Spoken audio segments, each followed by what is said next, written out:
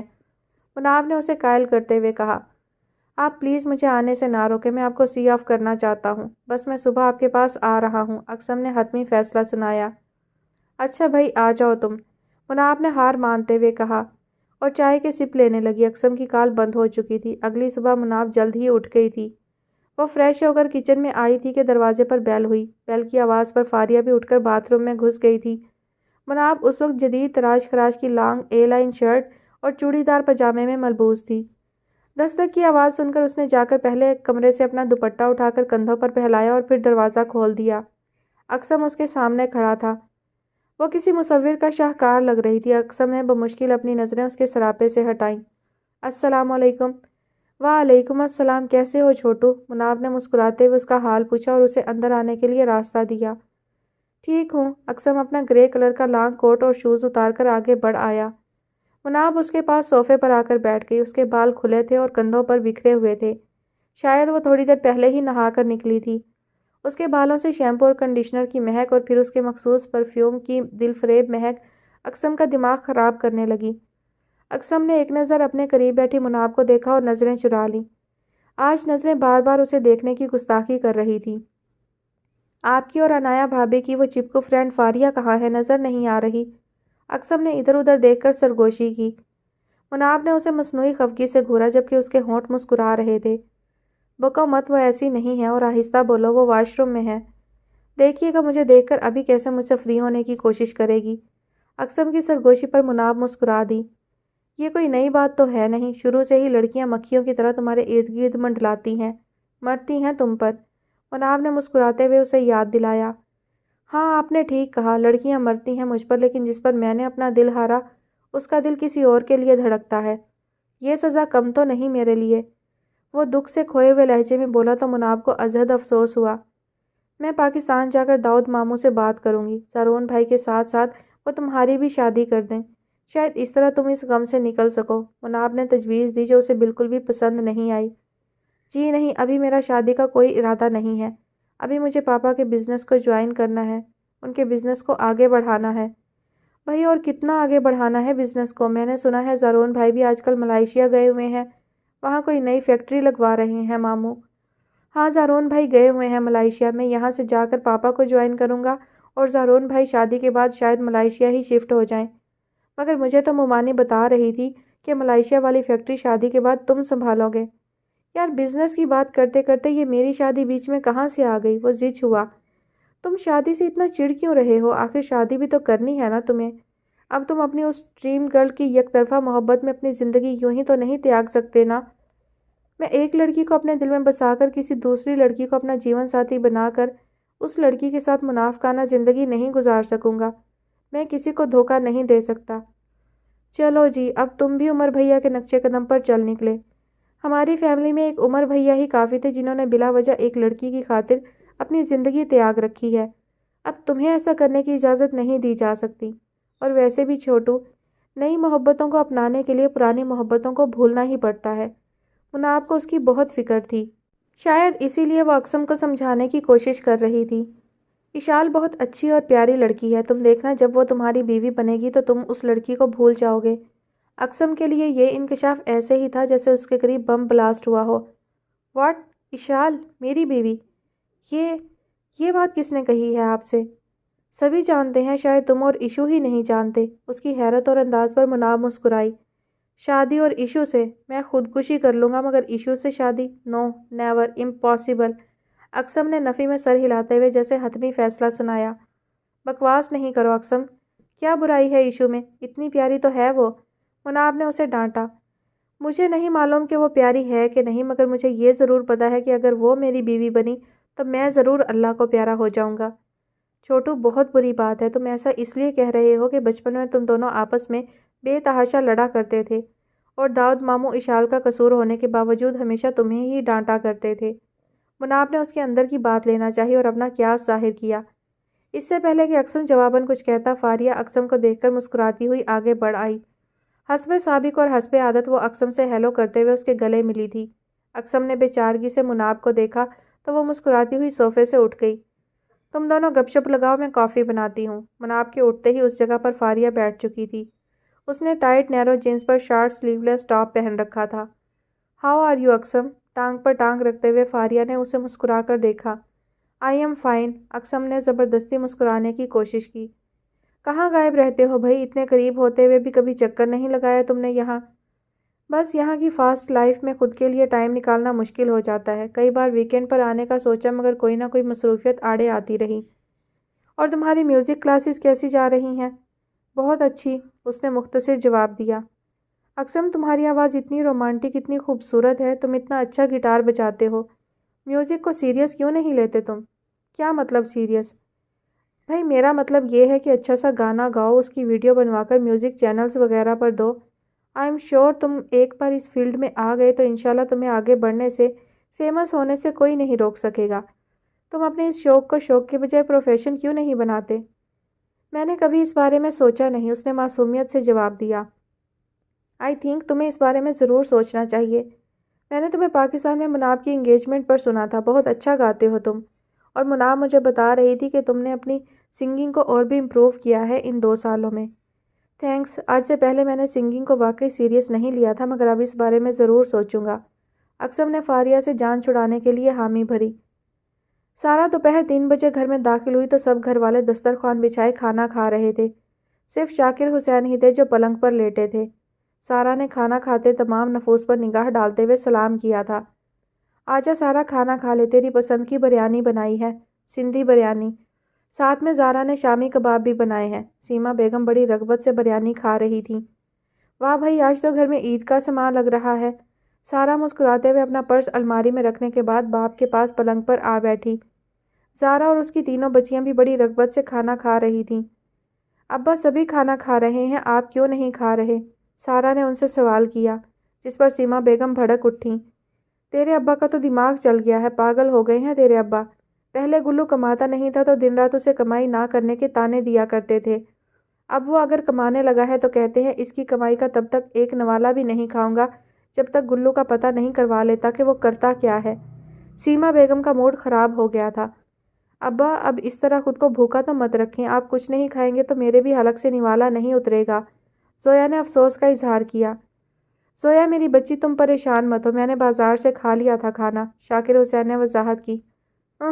ایک یہ اور ایک ان کی شرافت ہمیں لے ڈوبی ہے۔ بیوی کی بات پر وہ ٹھنڈی سانس بھرتے ہوئے اٹھ کر باہر نکل گئے۔ سارا نے سب کو دکھانے کے لیے تھوڑی بہت بریانی کھا لی تھی، ورنہ اس کا تو پیٹ بھرا ہوا تھا۔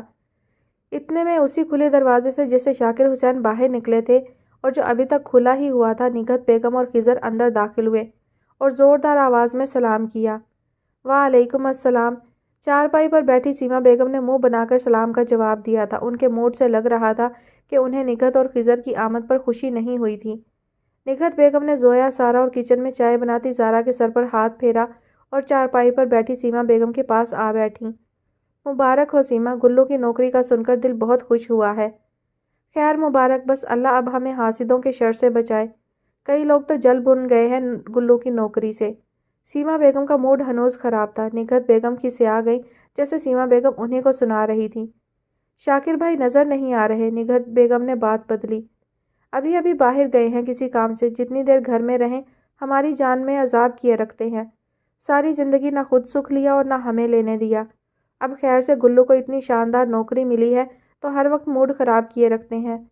مگر کیوں؟ نگہت بیگم کو حیرت ہوئی۔ تمہارا بھائی آئے گا تو خود پوچھ لینا۔ سیما بیگم چارپائی سے اٹھ کر کچن کی جانب بڑھ گئی۔ زویا ان کے پاس چارپائی پر آ کر بیٹھ گئی۔ سارا یہ دیکھو تمہارے لیے لایا ہوں۔ خضر نے پنجرا سارا کو پکڑایا۔ اللہ آپ کتنے اچھے ہیں خضر بھائی، سارا نے پنجرا پکڑتے ہوئے خوشی سے کہا۔ تمہاری بہن کے منہ سے ایسے الفاظ سننے کو ترس گیا ہوں، مگر تعریف کے معاملے میں انتہائی کنجوس ہے تمہاری بہن۔ خضر نے سارا کے کان کے قریب سرگوشی کی تو وہ ہنس پڑی۔ خضر مسکراتا ہوا نگہت بیگم کے پاس خالی چیئر پر ہی بیٹھ گیا۔ زویا تمہاری ماں کا موڈ آج ٹھیک نہیں، خیر تو ہے؟ نگہت بیگم نے بھتیجی سے پوچھ ہی لیا۔ نہیں پھپھو، ایسی تو کوئی بات نہیں ہے۔ اچھا میں آپ کے لیے چائے بنا کر لاتی ہوں۔ زویا کو شرمندگی ہو رہی تھی، سیما بیگم کا موڈ انہیں دیکھ کر واقعی خراب ہو گیا تھا۔ تھوڑی دیر کے بعد زویا اور سارا نے چائے کے ساتھ پکوڑے بھی بنا لیے تھے۔ سارا نگہت بیگم کی لائی ہوئی مٹھائی بھی پلیٹ میں ڈال کر لے آئی تھی، جسے دیکھتے ہی چائے پیتی سیما بیگم نے ناک منہ چڑھایا۔ آئے ہائے نگہت، کیا ضرورت تھی برکت مٹھائی والے سے یہ مٹھائی لانے کی؟ ایسی گھٹیا مٹھائی ہوتی ہے اس برکت والے کی تو کھا کر دل متلانے لگتا ہے۔ میرا گلو اس بار فلاں جگہ کی مٹھائی لایا تھا، انہوں نے کسی بڑی مشہور دکان کا نام لیتے ہوئے کہا۔ ارے مٹھائی تو دور کی بات، مٹھائی کا ڈبہ ہی اتنا شاندار تھا کہ میں نے تو دھو کر سکھا کر نلکیاں اور سوئی دھاگا ڈال کر رکھ دیا ہے اس ڈبے میں۔ کیا شاندار مٹھائی تھی وہ۔ سیما بیگم کی بات پر نگہت اور خضر تو جو شرمندہ ہوئے سو ہوئے، تینوں لڑکیاں بھی شرمندگی سے نظریں چرا گئی تھیں۔ ناشتے سے فارغ ہونے کے بعد تقریباً آدھے گھنٹے میں وہ ہیتھرو ایئرپورٹ پہنچ چکے تھے۔ مناب پاکستان جانے کے لیے بہت پرجوش دکھائی دے رہی تھی۔ اقسم کے لیے اس کی واپسی ایک عجیب سی اداسی بن کر اس کے دل کو اندر ہی اندر پریشان کر رہی تھی۔ ایئرپورٹ پر کچھ مراحل طے ہو جانے کے بعد وہ فاری اور اقسم سے رخصت ہو رہی تھی۔ اقسم کا بے اختیار دل چاہا کہ وہ اسے روک لے، مگر یہ اس کے ضدی دل کی وہ خواہشات تھی جنہیں وہ لبوں پر نہیں لا سکتا تھا۔ ہمیشہ کی طرح اس نے چپکے سے اپنے بے چین اور ضدی دل کو تھپکیاں دے کر بہلا لیا تھا۔ مناب اسے چند نصیحتیں کرنے کے بعد اس کا کندھا تھپک کر آگے بڑھ گئی تھی۔ اقسم اس کی پشت کو دیکھتا رہا۔ اس کے ایک ہاتھ میں ہینڈ کیری تھا، شولڈر بیگ اس نے کندھے پر لٹکا رکھا تھا۔ اپنے سیاہ اور سلکی بالوں کو اس نے پونی کی شکل میں باندھا ہوا تھا۔ ریڈ جینز پر لمبی سی اے لائن یلو چیک والی شرٹ پہنے اور ریڈ دوپٹے کو گلے میں ڈالے، منظر آہستہ آہستہ فیڈ آؤٹ ہو رہا تھا۔ بالآخر وہ اقسم اور فاریہ کی نظروں سے اوجھل ہو گئی۔ اقسم کے دل سے ایک ہوک سی اٹھی۔ وہ حرف دعا کہاں سے لاؤں جو تجھے میرا صرف میرا کر دے۔ ایئرپورٹ سے نکل کر اقسم نے فاریہ کو اس کے فلیٹ پر اتار دیا تھا اور خود بے مقصد سڑکوں پر گاڑی چلاتے ہوئے اپنے آپ کو بہلاتا رہا تھا۔ ابھی تو وہ صرف اس کی نظروں سے دور ہوئی تھی، ایک دن اسے ولی کی دلہن بن کر ہمیشہ کے لیے اس سے دور چلے جانا تھا۔ یہ اس کے اندر آنے والی سوچ تھی جس کا احساس اتنا قوی تھا کہ اس کا بے چین دل اب رونے لگا تھا۔ اب یہ دل بہلاووں سے بہلنے والا نہیں تھا۔ وہ چیخ چیخ کر مناب کے لیے کبھی اپنے دل سے لڑنے لگتا، کبھی اسے منانے کی کوشش کرتا اور کبھی تڑپ کر روٹھ جاتا۔